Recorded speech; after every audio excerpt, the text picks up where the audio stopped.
ஒருத்தர் சீனா sir leg piece ஃபுல்லாவே ஆம்பளைங்களா இருக்கிறாங்க, ஒரு லேடிஸ கூட காணுமே. நீங்களாவது வருத்தப்பட்டீங்களேங்க, இவ்வளவு குதர்ப்பமா அவங்க கேள்வி கேட்டா கூட தேங்க்ஸ் மார்க் பண்ணிட்டேன். சீனா சார், அலங்குன்னு ஒரு படம், ஆமா, நாய் சம்பந்தப்பட்ட படம். அந்த படத்தோட ஃபர்ஸ்ட் லுக்லாம் உங்க நண்பர் விஜய் வந்து ரிலீஸ் பண்ணாரு.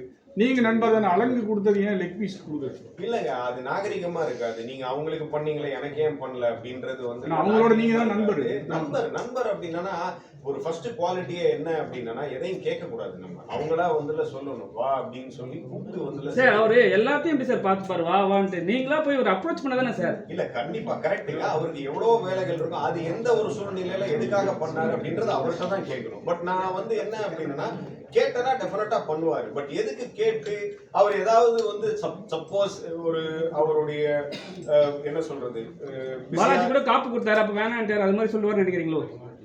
தாடி பாலாஜி காப்பு கொடுத்தாரு, அப்ப வேணான்ட்டாரு, அது மாதிரி நினைக்கிறீங்களோ? என்ன அப்படின்னா அப்பதான் குடிச்சிருந்திருப்பாரு, அதனால எப்படி இன்னொன்னு குடிக்க முடியும், வேணாம் அப்படின்னு இருப்பாரு. இப்பதான் அழுங்க நான் பண்ணிருக்கேன், இப்ப வேணாம் அப்படின்ட்டாருன்னா அது நமக்கு கஷ்டமா இருக்குன்னு சொல்லிட்டு கேட்கும். சீனா சார், இப்போ சமீபமா பாத்தீங்கன்னா ஒரு 2-3 டேஸ் வாட் ப்ரோ அப்படின்றது ட்ரெண்டிங்ல போயிட்டு இருக்கு. அந்த வார்த்தை தளபதி அவர்கள் உச்சரிச்சதுல இருந்து எல்லா பொலிட்டிக்கல் தலைவர் லீடர்ஸும் வந்து வாட் ப்ரோ அப்படின்றதெல்லாம் தூக்கி தூரம் போடுன்ற மாதிரி கலாச்சிட்டு இருக்காங்க. இதை எப்படி பாக்குறீங்க? எனக்கே ஆசையா இருக்கு தலைவர் சொன்னதுக்கு அப்புறம் வாட் ப்ரோ ராங் ப்ரோ அப்படின்றது. அவர் ஸ்டைலா சொல்றாரு, அவர் எது சொன்னாலும் வந்து ஸ்டைலா இருக்குது. அதனுடைய கருத்து, அதனுடைய உள்நோக்கம் அதெல்லாம் பார்க்கவே கூடாது. என்ன அழகா சொல்லிட்டாரு, என்ன மாடுலேஷன்ல சொல்லிட்டாரு, அதை நம்ம எடுத்துட்டு போயிட்டே இருக்கோம். சார், அவர் நண்பரா உங்களுக்கு தலைவரா? ஏன்னா நண்பரா தான் நம்ம பார்ப்போம், தலைவரா பார்ப்போம். இப்ப அப்பான்னு பாக்குறோம், சரிங்களா? இப்ப வந்து நீங்க தலைவர்ன்றீங்க, எதுல நம்ம சேர்த்துக்கலாம்?